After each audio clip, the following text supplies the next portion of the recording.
Hello students, I am Abira with history hub. आज मैं आपके लिए एक ऐसा टॉपिक लेके आई हूँ जो छोटे स्टूडेंट्स के लिए नहीं, पर ट्वेल्थ, बीए या और किसी एग्ज़ाम की तैयारी कर रहे हों उनके लिए शायद ये हेल्पफुल रहेगा और पूरी तरह ही हेल्पफुल रहेगा। भारत में सामंतवाद का उदय। भारत में सामंतवाद के उदय के कारण क्या थे, इसको जानने से पहले हम ये जान लेंगे आखिर सामंतवाद होता क्या है, कहते किसे हैं सामंतवाद।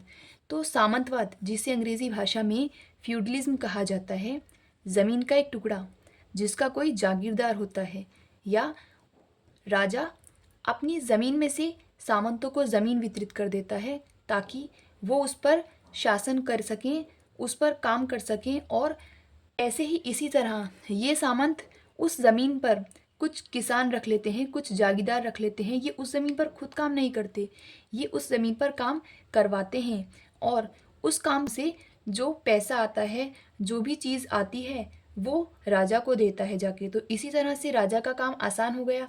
राजा खुद वो काम नहीं कर सकता जिस तरह वो अपनी इन लोगों की, सामंतों की मदद से वो काम कर सकता है। तो अब हम देख लेते हैं मध्यकालीन यूरोप। ये सामंती व्यवस्था मध्यकालीन यूरोप की हुआ करती थी। सबसे पहले तो ये वहीं से शुरू हुई। ये मध्यकालीन यूरोप जो है, इतिहास की एक विशेषता रही है।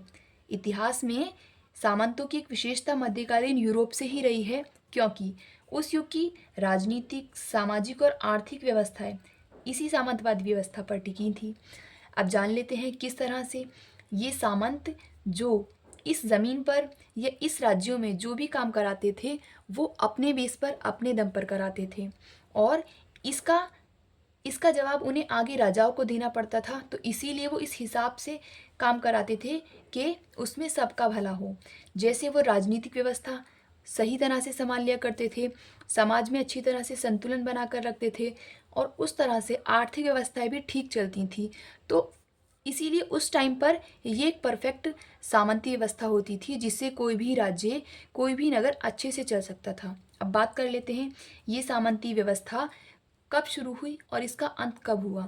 9वीं सदी यूरोप में जब 9th सेंचुरी थी तो इसका इसका उदय हुआ और ये 11वीं सदी तक चली। तब यूरोपवासी जो थे, यूरोप के लोग थे, उनके जीवन में सिर्फ एक यही पहलू था जिसके आधार पर वो अपनी लाइफ जीते थे, अपना जीवन व्यतीत करते थे। जैसे कि वो लोग सामाजिक, अपने सारे सामाजिक कामों में आर्थिक, राजनीतिक व सांस्कृतिक पक्षों को इस व्यवस्था ने न केवल प्रभावित किया था, उनके सभी पक्षों को इस सामंती व्यवस्था ने प्रभावित किया हुआ था, अपितु वे अपने विकास के लिए इस पद पर हद से ज़्यादा आधारित भी थे। तो अब हम देख लेते हैं कि सामंती व्यवस्था आखिर थी क्या। अब हम बात कर लेते हैं जो ये राजा हुआ करता था। ये राजा क्या करता था, ये अपने यहाँ सामंत रखता था जो कुलीन वर्ग के अंतर्गत आते थे। अब वो कुलीन वर्ग खुद से उस ज़मीन पर, राजा से मिली हुई ज़मीन पर काम नहीं कर सकते थे, तो वो अपने नीचे कुछ जागीरदार रखते थे। कुछ जागीरदार, कुछ किसान रखते थे जो उस ज़मीन पर काम कर कर पैसा कमाकर उन्हें दिया करते थे और फिर वो राजा को वो पैसा सौंप दिया करता था। इसी तरह से पूरी सामंती व्यवस्था अच्छे से चल रही थी। राजा का भी सब काम अच्छे से हो रहे थे और राजा को इसके बदले, जो कुलीन वर्गों को वो ज़मीन दिया करता था, इसके बदले राजा को क्या फ़ायदा था, राजा को सैनिक व्यवस्था मिलती थी, क्योंकि इन सामंतों के पास, कुलीन वर्गों के पास अच्छे हथियार, अच्छी सुरक्षा वाली चीज़ें हुआ करती थी जिससे वो राजा को प्रोटेक्शन दिया करते थे। कभी कोई सैनिक हमला हो जाए तो ये कुलीन वर्ग सबसे आगे रहते थे राजा के प्रोटेक्शन के लिए। इसी तरह से बात कर लेते हैं कथित काल में यूरोप में सामंतवाद का उदय, विकास हुआ जिसने मानव सभ्यता के निर्माण की उन्नति में महत्वपूर्ण योगदान दिया। किस तरह से सामंती व्यवस्था पूरी तरह से भूमि पर आधारित थी, कुछ नहीं था।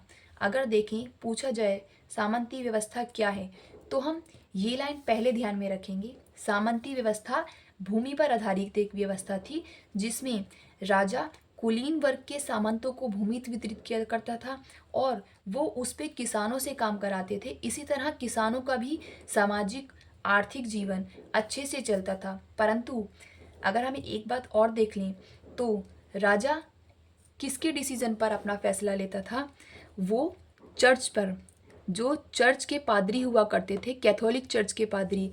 तो एक बात और देख लेते हैं, इस टाइम पर राजा जो है सबसे ज़्यादा ऊपर किसको मानता था? कैथोलिक चर्च के पादरियों को मानता था। वो उन्हें भगवान के समक्ष मानता था। वो ये कहता था कि हमें अपना राजनीतिक व्यवस्था, अपनी सामाजिक व्यवस्था, अपनी सारी व्यवस्थाएं हमें चर्च के हिसाब से चलानी होंगी। जैसे चर्च वाले कहेंगे ऐसे ही हम करेंगे। तो उनका फैसला उनकी सराखों पर होता था। इसी तरह से चर्च सबसे ऊपर था, राजा और चर्च सबसे ऊपर था। उसके बाद सेकंड नंबर पे ये कुलीन वर्ग हुआ करते थे और थर्ड नंबर पे ये जागीरदार हुआ करते थे। अब देख लिया जाए तो बात कर ली जाए टैक्स की, कर की बात कर ली जाए तो उस टाइम पे टैक्स कौन दिया करता था?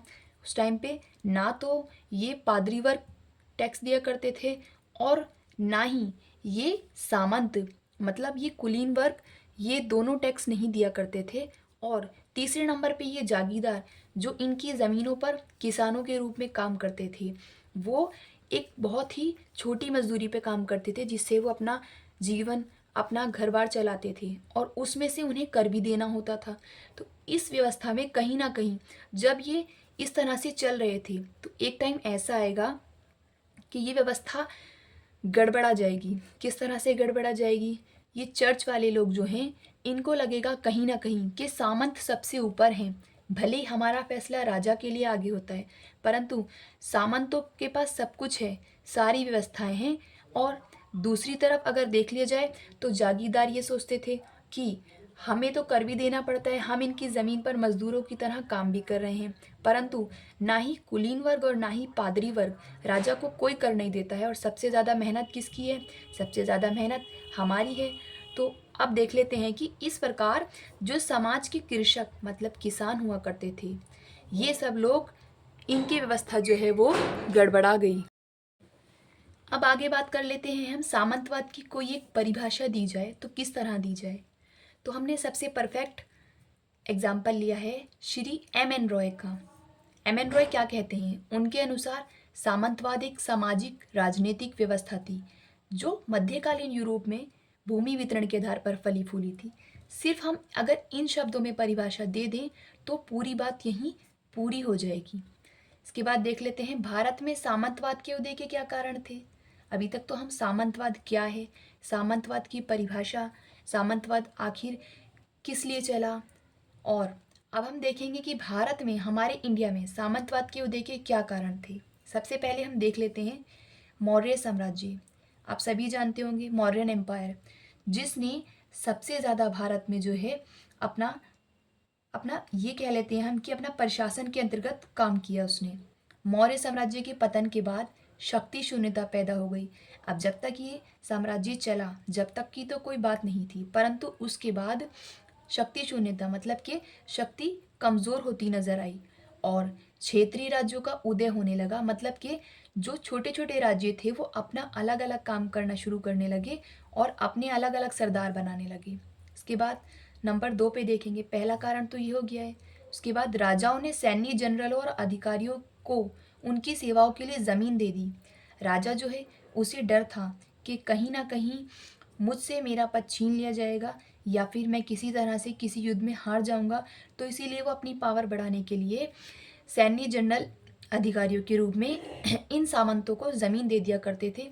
और ये सामंत उस ज़मीन के लालच में, उस ज़मीन के जागीरदार बनने के लालच में वो राजा की सारी बात मानते थे, उसे सैन्य प्रोटेक्शन देते थे। तो भारत में दूसरा कारण ये भी हुआ, क्योंकि यूरोप में भी तो यही सब चल रहा था ना, तो भारत के राजाओं ने भी ये चीज़ अपनाई। कहीं ना कहीं विदेशी आक्रमणकारियों और शासकों के आगमन से प्रभावित था हमारा भारत। तो जिसमें कौन कौन था? हूण, कुषाण, उसके अलावा और भी वंश थे, हम बात इन्हीं की कर लेंगे। इसके बाद कुछ इस्लामिक शासक भी आए।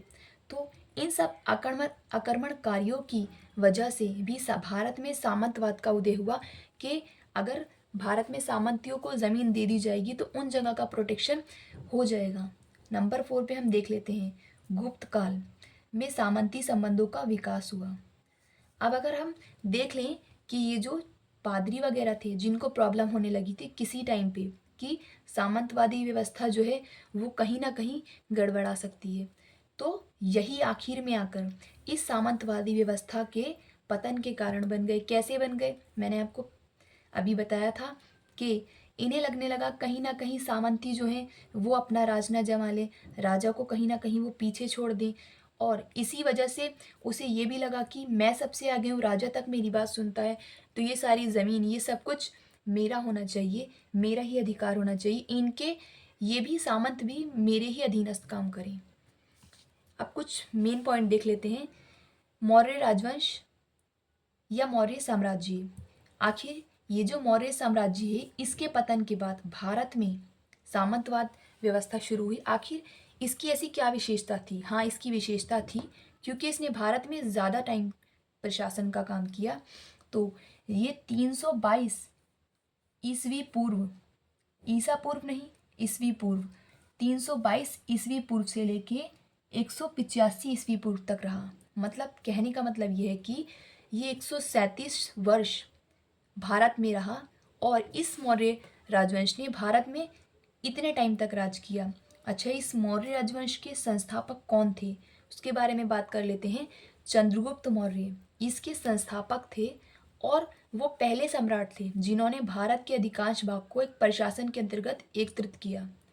ऐसी इंटरेस्टिंग वीडियो के लिए सब्सक्राइब करें हिस्ट्री हब और बताएं कमेंट सेक्शन में कि आपको और किन किन टॉपिक्स पर वीडियोस चाहिए। Thank you.